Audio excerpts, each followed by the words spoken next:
a little bit about the different things. So I talked about LLM, small language model. You might have heard about AI agents. So I'm going to give you an analogy that I think might be helpful. So Doheny is full of books.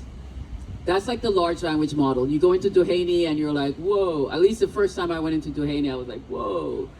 This is like a very imposing place. Besides the incredible architecture, I mean, it's just like books everywhere. So then I was like, let me go to the history section. And that was a little bit more manageable. And that's kind of like what the small language model is. It's a subset of data. It's small enough that you can consume. But then it's still kind of confusing. And you're like, okay, what do I do? Where do I find this thing? So I go back up to the front and I ask the librarian.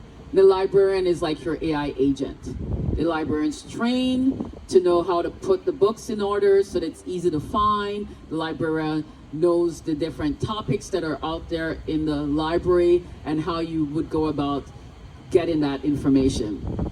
And so that's kind of like when you hear somebody say large language model, prompt engineering, AI agents, that's what they're talking about. Big sets of data, smaller sets of data, configuring the computer in a way that it knows how to manipulate and use the data to get stuff out.